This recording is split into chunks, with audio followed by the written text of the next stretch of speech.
Hello, budget friends. Thank you so much for clicking on this video. Welcome or welcome back to my channel. I'm Melissa, and this video is going to be a quick tutorial of how to use the budgeting system that I used here in Google Sheets on my channel. This is something that I've used time and time again to do my paycheck budget forecast, my monthly budget forecast. I also do my paycheck budget closeouts here on YouTube using this Google Sheets spreadsheet. So let's just jump in and talk about what you guys need to know.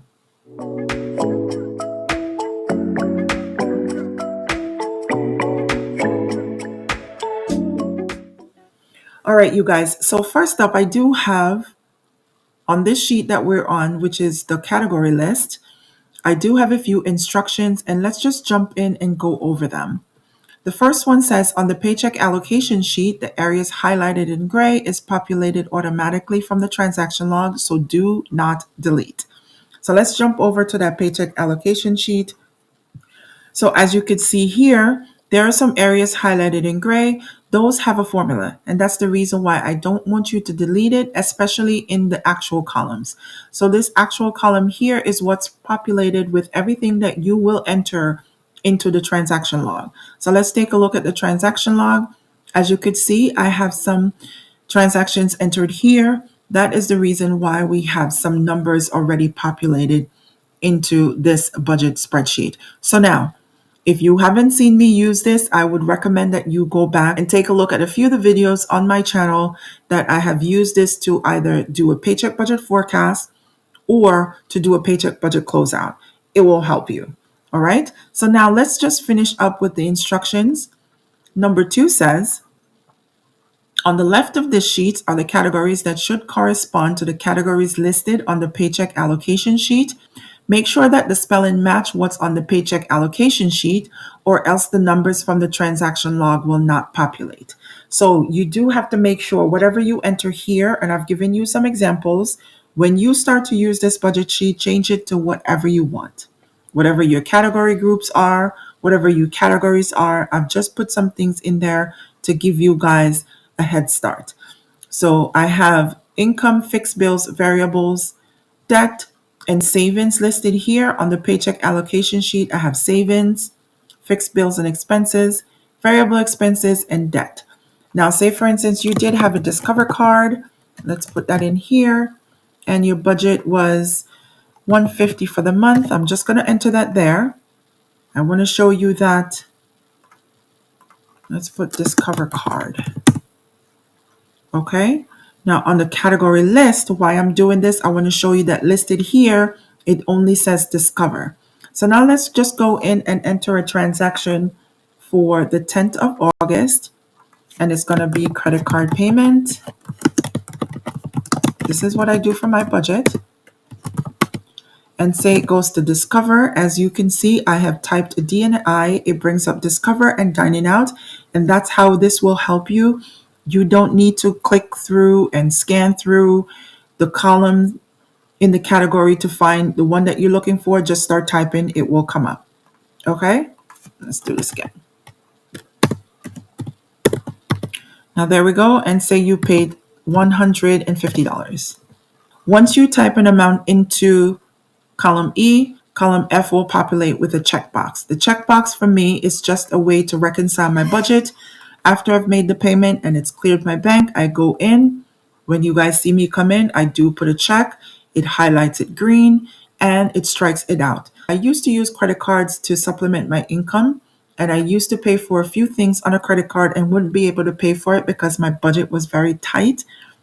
This helped me to show what credit card expenses was paid back to the credit card and what needed to. So you may not need to use this. It's there just in case you want to. All right, so now let's look over to the paycheck allocation. Remember, we did enter the Discover credit card payment. I only have Discover here on the paycheck allocation. It says Discover card. As you can see, nothing shows up in any one of the actual column. Now let's just change this to Discover, hit enter. $150 show up in paycheck number 2 because that's the range that it falls under based on what was selected for the transaction log. We're going to talk about that. So that goes to show that whatever you have here, like I've mentioned, it needs to correspond with what's listed in your category list. So let's move on. If more categories are needed, list them in column F or column G, or insert another column between A and G. So column F and column G has a formula listed there that it will bring it over into the drop-down list here, or you could go ahead and you could right click anywhere between columns A and G, insert a column left or insert a column right. It will give you a new column. You could go ahead and put in your category group and then list all the categories that fall under that group. All right, let's talk about the next one. So number 4 says for each paycheck period, you will have to change the formula that automatically populates the amounts from the transaction log to the paycheck allocation sheet. And then I gave you the formula here. This formula is listed in all of the actual cells over on the paycheck allocation sheet. Number 5 says in the formula above, the sections highlighted is what needs to change to accommodate what values are entered into your new paycheck period. So this little section here is showing you that column D, line 3, starts that paycheck period, and it's going to end at column D, line 100. Whatever is in column D has to correspond in column E. So it says column E, line 3, going to column E, line 100. So I'm just going to jump over here onto the budget paycheck allocation sheet, and I'm going to click on a cell. So this is the formula here in the function section up here. It's listed that the transaction log is starting at column D, line 3, but it's ending at column D, line 6. And it's also starting at column E, line 3, ending at column E, line 6. And the reason why that is important, so here we go on the transaction log. Column D, line 3 is the start of paycheck number 1, and it was saying column E, line 3. So whatever you're starting your paycheck period or ending your paycheck period at, column D and column E needs to match, because column D is for your category and column E is the amounts. So those need to match. So the example says, on the transaction log, pay period number 1 ended on line 50. So the formula has it ending on line D100 and E100. You need to change that. You will have to change D100 to D50 and E100 to E50. And always remember to leave the dollar signs. Don't take the dollar signs out. The dollar signs, let it remain in that cell and it doesn't copy anything else from another cell. Okay? Then, when you're done with that, you need to know that the next paycheck period will start at line D51. This is the first part. And line E51, this is the first part. When you're done with that paycheck period, you will change the end of the formula. The formula will need to be copied down the actual column on the paycheck allocation sheet, and this is what I mean. This is saying that paycheck number 1 is starting at D3 and it's ending at D6, same E3 and E6. But we wanted to go down to the line just before the next paycheck period, because the next paycheck that we received was on the 7th and it was on line 13.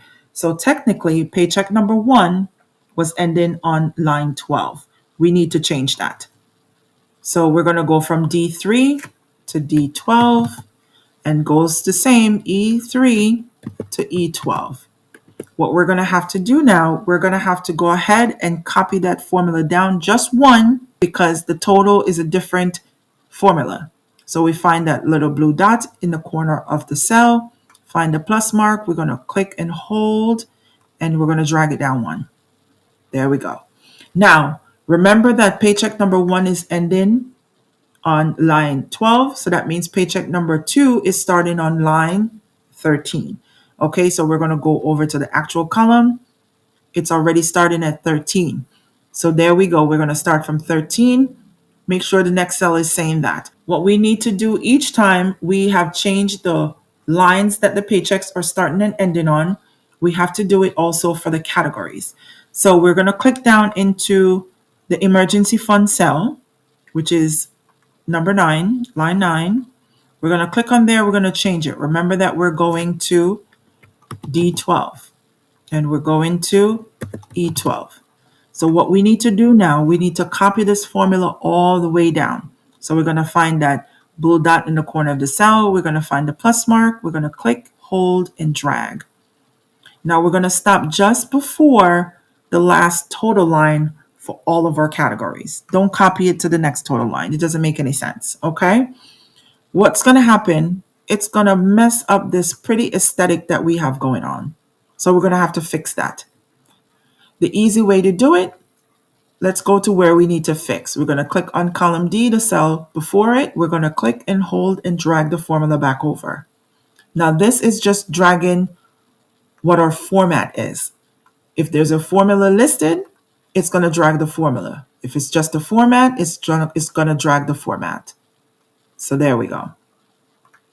And we're going to do it and just to make the sheet as pretty as it once was. So now everything is back to where it is. If you click on any cell in column, if you click on any cell in paycheck number 1, it will show that the paycheck period is starting from line 3 and it's ending at line 12, both for column D and both for column E. All right, so that's it. There is nothing else about the formulas that you need to know. You just need to know that every paycheck period that changes, you will have to copy the formula and make sure it's matching. In a transaction log, you will just go ahead and type. When I'm done with a transaction log, because I've started mine in the month of January, I'm going to run it all the way through December on the same transaction log. When I'm done, all I do is hide the ones that I don't need. You don't have to hide it. You could leave it open. But for me, it's just easier when I come in to do my videos, just so you guys are not confused with what transactions are falling into what pay period. So that's just for me. You could leave it open.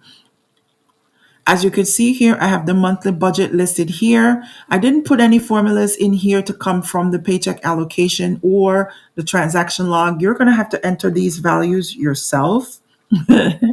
I know you will have to do a little bit of work. So you go in, put in your categories, put in your budgeted amounts, put in your actual. The only thing that will calculate is the totals and the difference. Let me know if you need help there. I can always go in and, change the formulas around and edit the sheet for you guys to see. It will be in my Google Drive for you guys to enjoy. So I appreciate you guys for even wanting to try this out. I appreciate you for taking the time out to watch. I hope that I've explained everything. If you have any more questions, go ahead and drop them in the comment section below, and I will try my best to accommodate and answer each question. So this is it, you guys. This is what my budget template looks like. This is what I use. You guys see me use it. You see it works seamlessly for me. So hopefully it works seamlessly for you. If you need an example, just go in and watch one of my videos and let me know how it works. All right. I'll talk to you guys later.